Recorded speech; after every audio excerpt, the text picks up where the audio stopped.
what size you should change. It's really, yeah, really,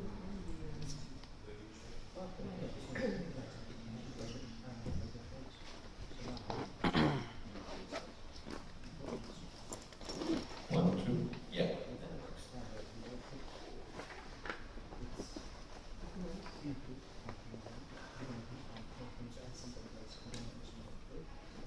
Okay, I guess we can slowly start. And before we do, I'd like to know, show of hands, who here has already used Drupal Commerce? Okay, that's most of the room, and I'm very happy to see that. Who here has already read a blog post or heard something about commerce to the text? A few people? Great. So that means I'm not repeating myself much. Okay. So my name is bojanz. I'm bojanz on Drupal.org, and I'm the commerce development lead for Commerce Guides. I'm also an active member of the community. I have written inline entity form, used file corporation, other modules. I also maintain most of the commerce contrib ecosystem at this point. I work for a company called Commerce Guides, and we are the company behind Drupal Commerce. We provide development services, training, and we are also the company behind platform.sh. We have offices in Paris, London, and Ann Arbor, Michigan, and about 20% of our workforce is remote at this point. So I wanted to mention platform.sh for a second because it's our exciting new product and it's paying the bills. So it's a platform as a service of a new generation, which means that you host your website on platform, you develop your website on platform, and as you create Git branches to do your development, platform spins up an identical new server environment for each of your branches with Solr, with MySQL, with all the services that you need and want to configure and ask for. So it really makes testing easier by giving you a publicly accessible environment for each version of the code that you and your team are working on. If you're interested in giving it a shot, we have vouchers that you can ask for after the session. So our vision, and I'm not saying my vision, I'm not saying the Commerce Guide's vision, but the vision of us, the Drupal Commerce community, is for Drupal Commerce to be the #1 open source e-commerce solution in the world. We want to rule the world, and I think that's a very nice goal to have. And when you think about it, it's becoming more and more of a reality because in the past few years, having a good CMS has become required for an e-commerce website. Previously, you could get away with having a shop subdomain on your main site and say, okay, my e-commerce software will not handle the content part, but those days are over. And now every client requires a good CMS. And as Drupal developers, we know a good CMS. It's Drupal. So we have more and more to offer, especially with Drupal 8 on the horizon. I'm going to go into a small overview of what Drupal Commerce is today. So we built it from scratch in Drupal 7. Drupal 7 brought us exciting new APIs. It brought us the Entity API, which changed the way we think about data modeling. And we decided that in order to stay competitive, we, a large part of the community behind Uber cards at the moment, decided to start from scratch. And by doing so, we created a system that's immediately recognizable. If you know Drupal 7, you know Drupal Commerce. It's very minimalistic in the sense that you can use only the modules that you need, and in true Drupal sense, you can always alter everything and swap everything, and it just ensure that the flexibility that you need is always there. We were the first ones to use views for all listings, so even the shopping cart, even the admin listings. At the time, that was a very new thing. Now even Drupal 8 is doing it, that meant that every single listing in the system is themed the same way, and altered the same way, and modified the same way. So it brought us simplicity. We also decided to use rules for business logic. So the logic such as which price am I going to select, which discounts am I going to offer, which payment methods are available, which shipping services are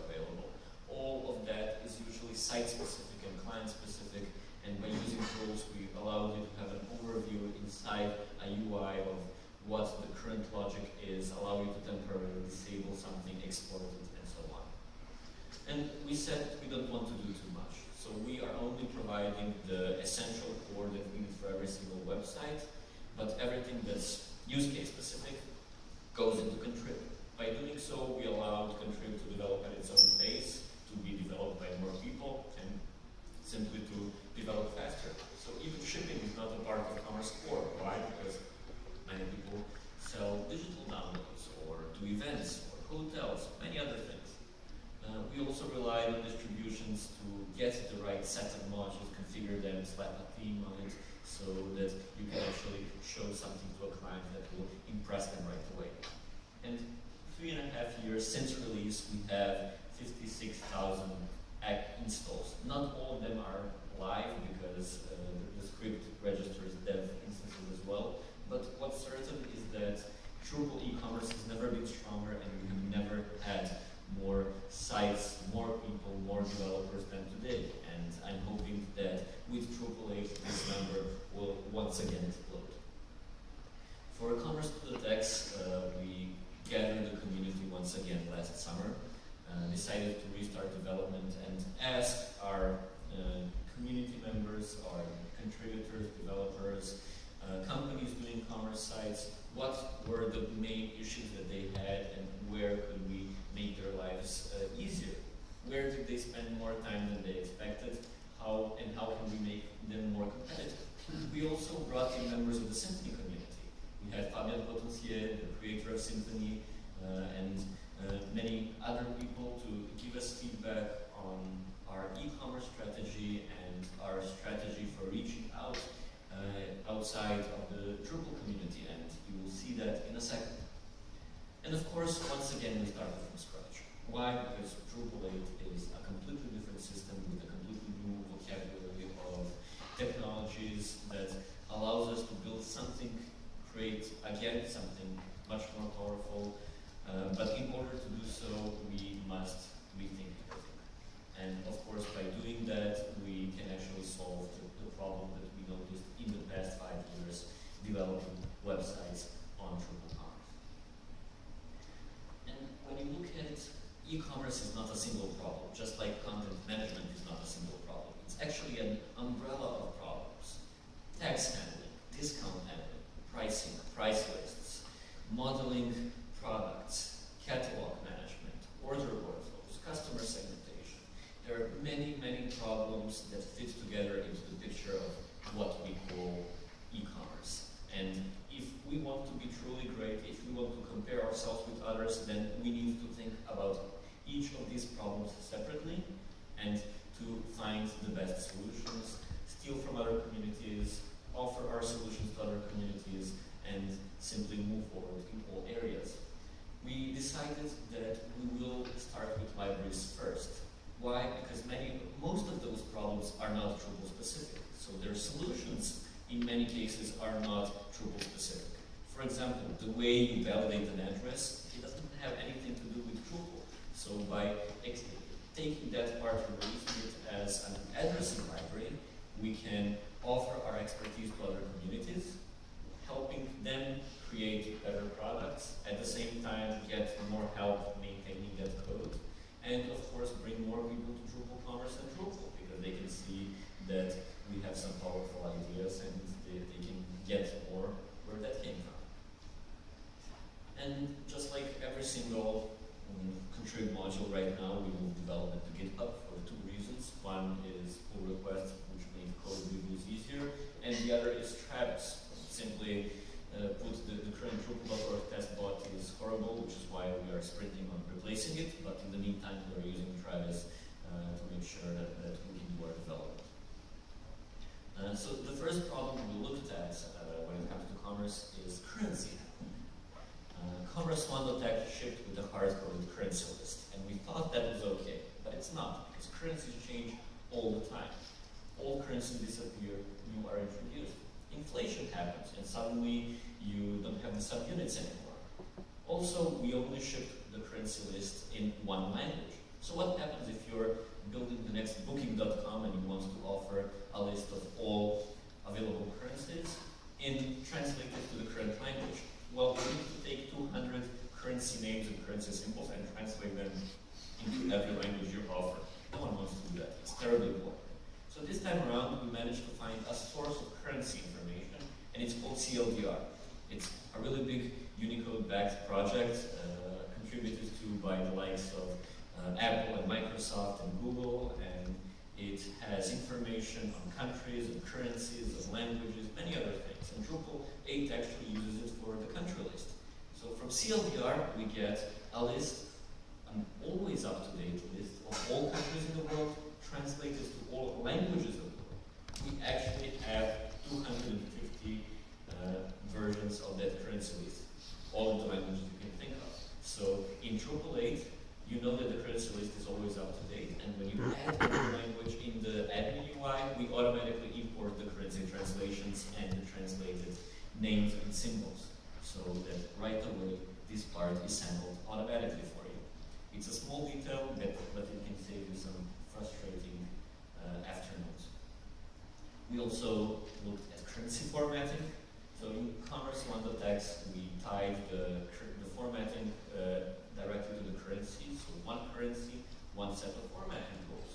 So the way, the symbol you use to separate thousands, to separate decimals, whether you place the currency symbol before or after, we bundled that into the currency. But it turns out that it's not enough. Look at euros. This is the same euro amount formatted for France, for Germany, for the UK. It's different each time. Currency formatting is actually locale specific. We learned that, and we did it right this time around. And actually CLDR gave us the information for formatting currencies for each locale. So this time around, we know how to format currencies much more precisely. So when we took the CLDR information and we were able to create a great formatter that even has support for different numbering systems, for example, showing prices in various Arabic countries. You take all that together and you get the INTL library. We created the library that has currency information, country information, and has the special number formatter we use for prices. And then we bundle that in Commerce and use it to import the currency entities and to render your prices. So to the Drupal user, it's transparent, but we are also offering something new to the outside PHP community. And we actually influenced Symfony INTL. It's one of the Symfony libraries that adopted the exact same approach of bundling CLDR data after we demonstrated that it could be done. The next problem we looked at was addressing. It's actually not trivial to create an address form. Why? Because the address form is different for each country. Each country has different rules on which fields they're using, in which order, and how they're calling them, how they're validating them. The postal code might be a zip code. The province might be a state, or an island, or an emirate, or it might be missing completely. You might have a district, you might not, or it might be a neighborhood.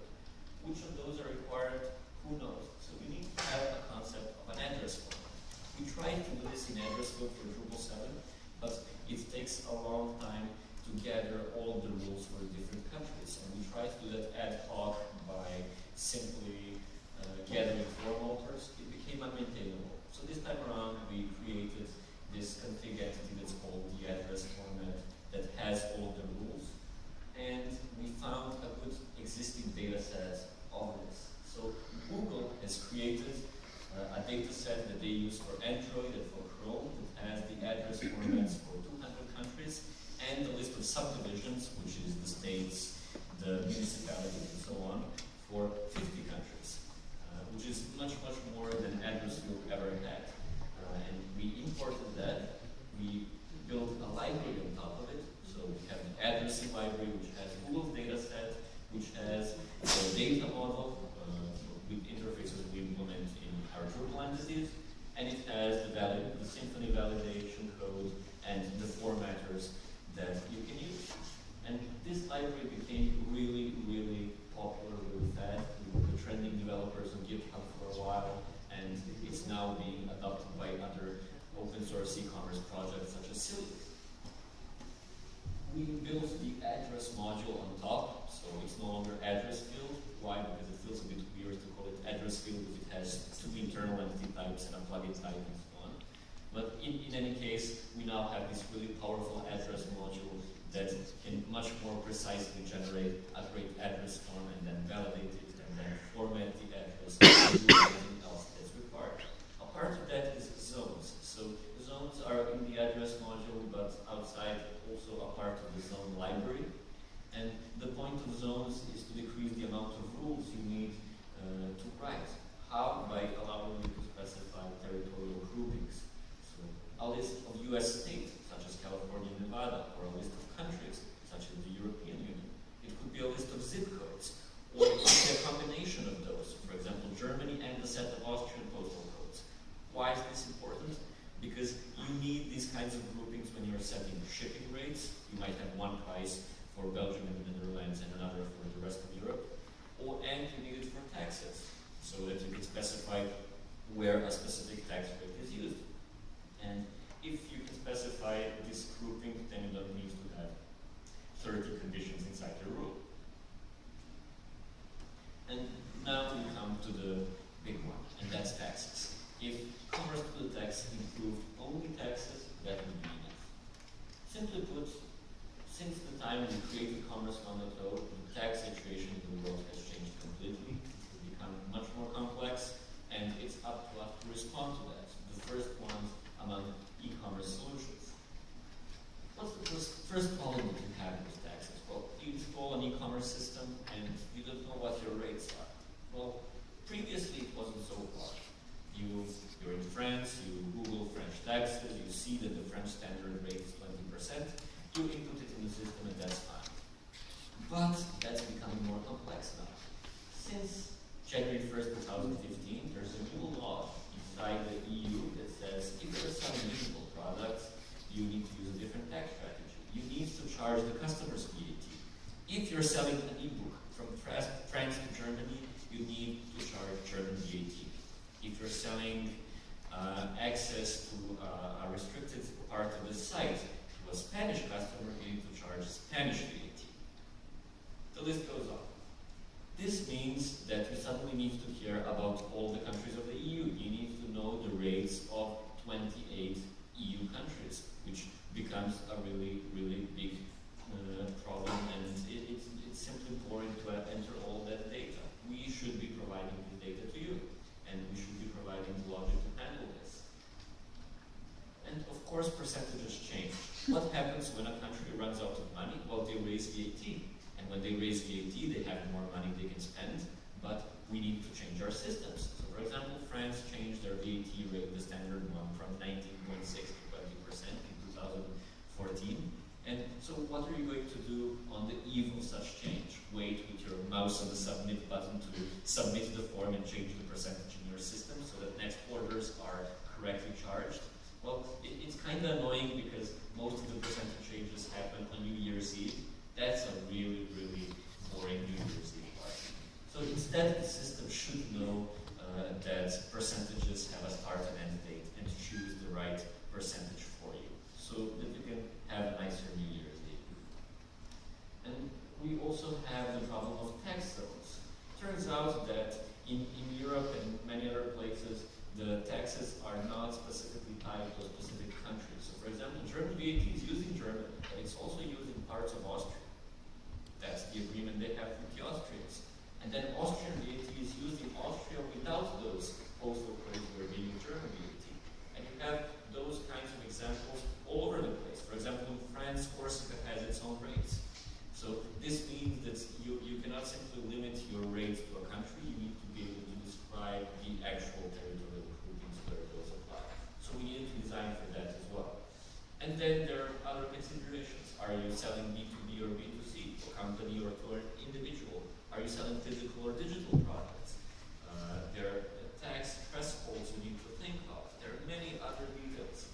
So when you take all this into account, people say, okay, we'll tell our customers to use a tax calculation service. They will pay for a SaaS offering to do their taxes. But for me, it feels like giving up. So for To The Tax, we decided to really tackle this problem. We did all the research, and then we haggled it in code. We created a tax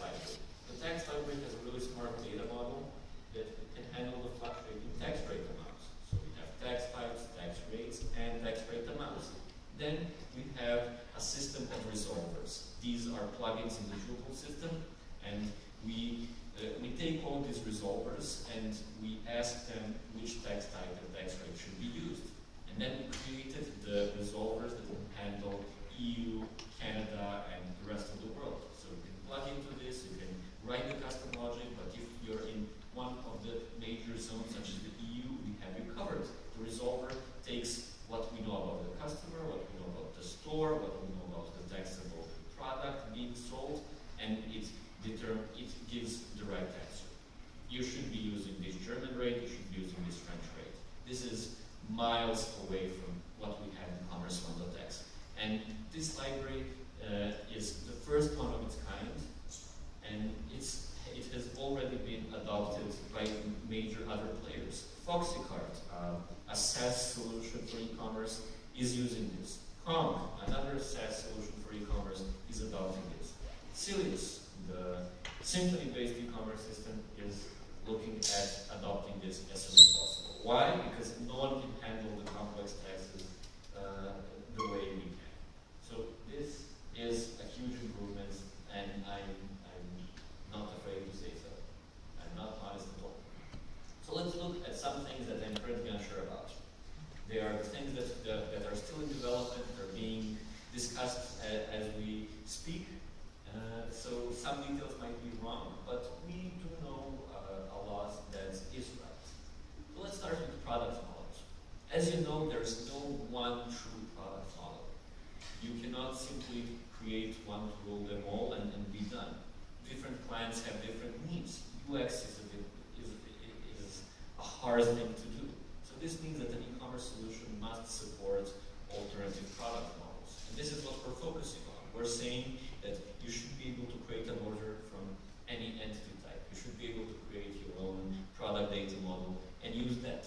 And we're also looking at this hierarchical product model and to be able to represent more complex use cases more easily. So look at the classic example. This is selling t-shirts in colors and sizes. So in this case, you can have a red and a blue t-shirt, and you can have the small and medium and large sizes.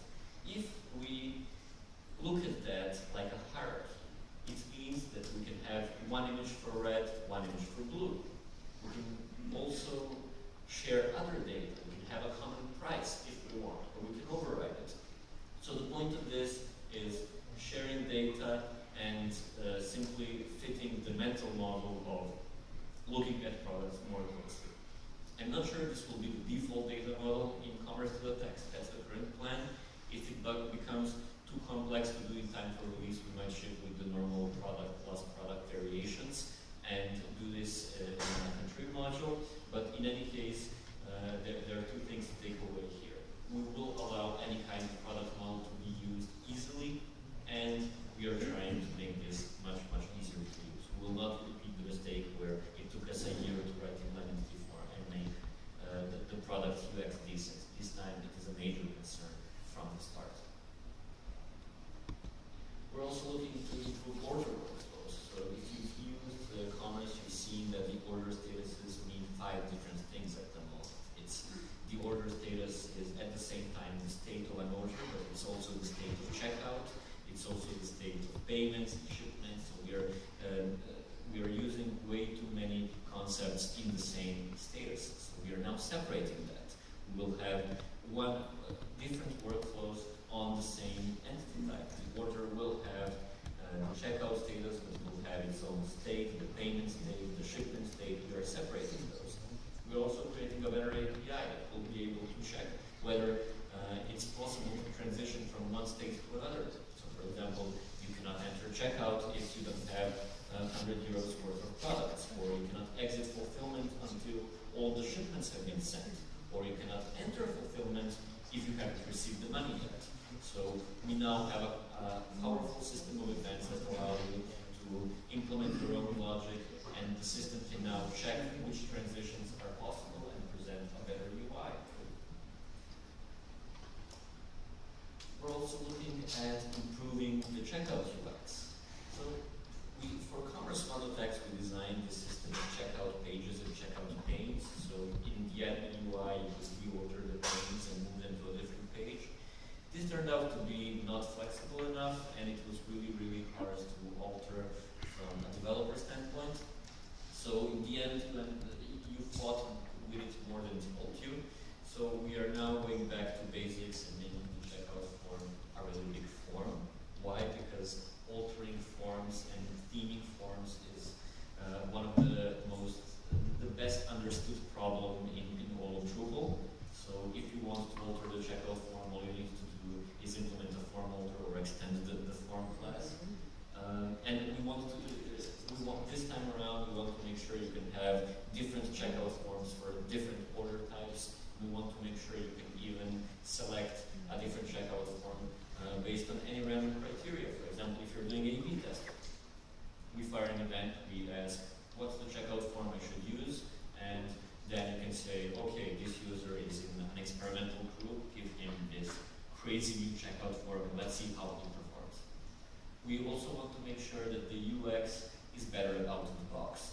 So that means actually having the ability to force the user to log in before entering checkout, being able to reuse an address, reuse a card, seeing on which page he is currently. All of these things in Commerce Model Text exist, but they require contrib modules. And we do believe that UX should not be optional. So we are trying to make sure as many of these things as possible exist in core this time around. We're looking at how we can improve payments. The payment API in Commerce Model Text left way too much work on the people implementing the payment modules. This meant that if your payment API supported authorizations, capturing them, voiding them, doing refunds, you needed to do all that work yourself. IPN callbacks, tokenization that's used for recurring, all of that had to be done externally. We now want to expand our API significantly so that all of the payment modules can shrink, making them quicker to develop and quicker to become available. So this means handling authorizations inside the API, handling refunds, handling tokenization, without needing to install the Commerce Cardon file. So you can be sure that any module you download actually supports that. With Cardon file, we had the problem of some payment modules supporting one version of Cardon file, some modules supporting the other version. It became a mess. So we now know that this is the API that belongs to the core. We are documenting the concept of modes, making sure that you can switch from live to sandbox, the correct way of handling your credentials. So we are going after all the problems we've noticed, developing payment modules and simply trying to make sure that they are handled. We are not yet sure how this code will look. Our initial idea was to look at the OmniPay and Payon libraries of the PHP world and try to use them, and it turns out we cannot. Especially OmniPay looks good, but it needs a rewrite for the new bezel. I'm not sure we want to write our own payment library at this point, but we are thinking about it. So our initial idea is to build the Drupal API first and then see whether we can share something with the community. We're also putting discounts in core this time around. So for Commerce Model Text, if you wanted to apply a discount, you needed to write a rule. But it turns out that store admins, merchants really hate rules UI. You cannot give the site to your client and say, have fun using rules. They will run away screaming. So instead, we wanted to have a really nice UI. This is the UI we built for Kickstarter. It's not perfect, but it's much nicer than rules. So we wanted to have this in core for that reason, UX, but also for another reason. Discounts are hard to do right in contrib because discounts are hard to do right when done in combination with VAT. We live in the EU, or in Europe at least. I'm not in the EU. So that means our prices have VAT. If you try to apply a discount to a price that has VAT, you will usually get odd results. Almost no e-commerce solution does discounts and VAT correctly. Magento, Spree, Cilius, Commerce Model Text, you always have problems there because this is a surprisingly hard area. This time we've done a ton of research, we are writing code to mitigate that, and we are adding that code right to commerce in the way of calculators that we can use for discounts, for shipping, for fees, and we are making sure that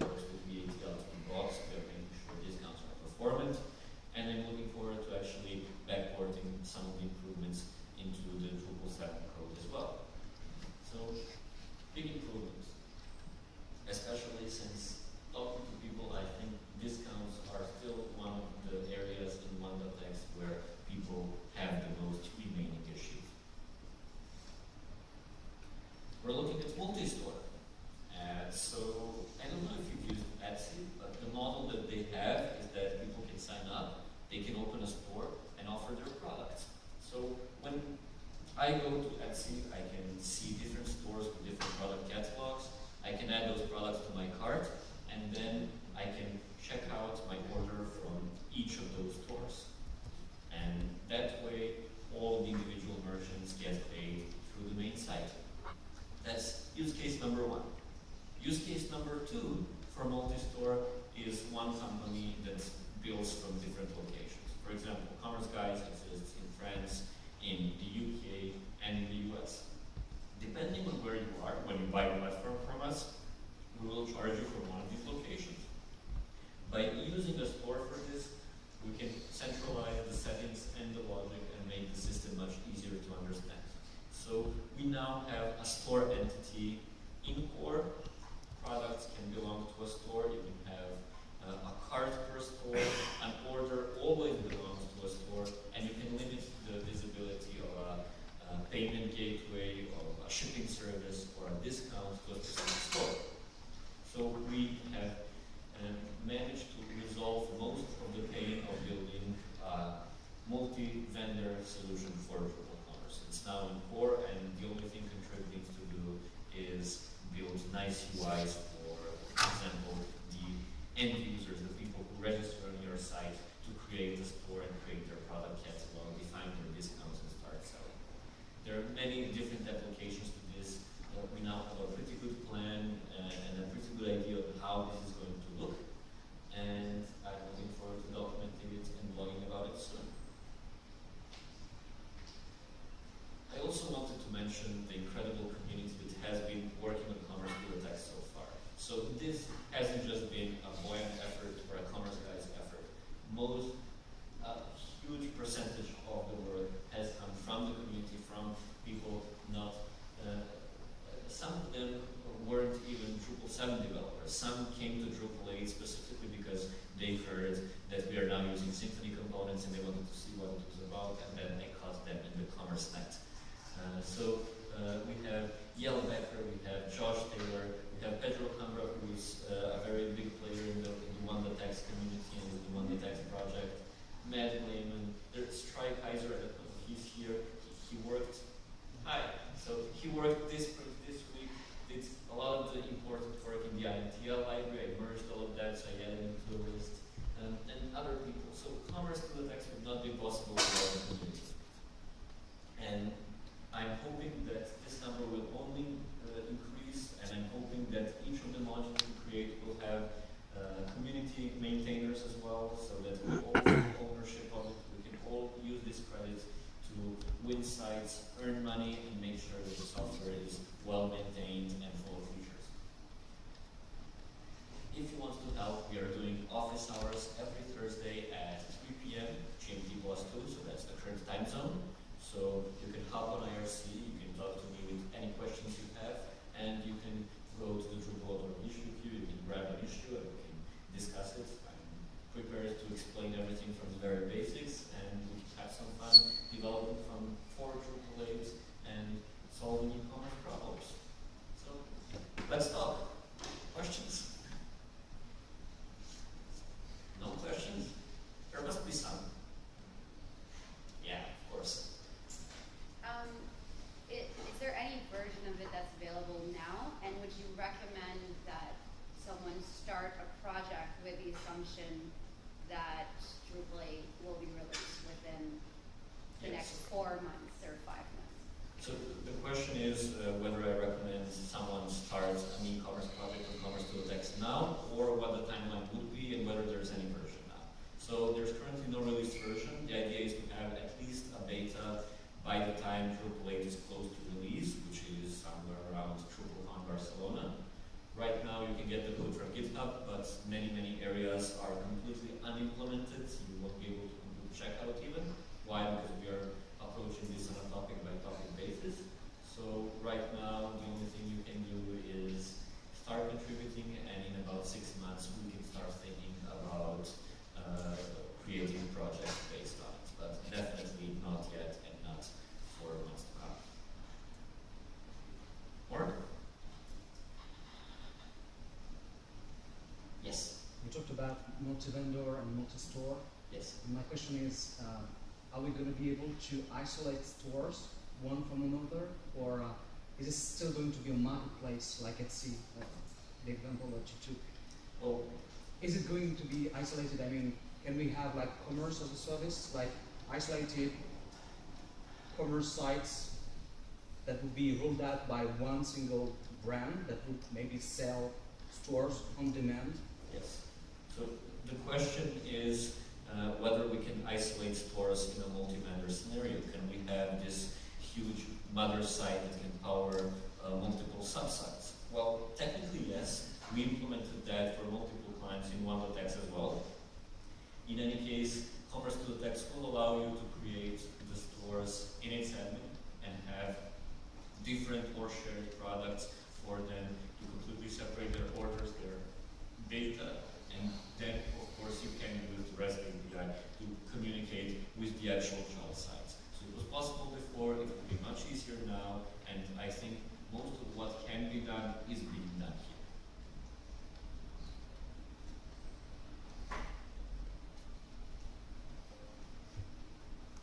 Anything else? Go. In Commerce 1, there is a quite critical problem of sorting products by value price. Yes. Is it planned to attack this problem in Commerce 2? Well, there is not much you can do there because the question is how we can sort more easily on dynamic prices. You start with one price, you define, for example, a product costs 100 euros, and then that price can morph. You can add discounts to it, you can select an alternative price, and so on. So the problem is if the price is dynamically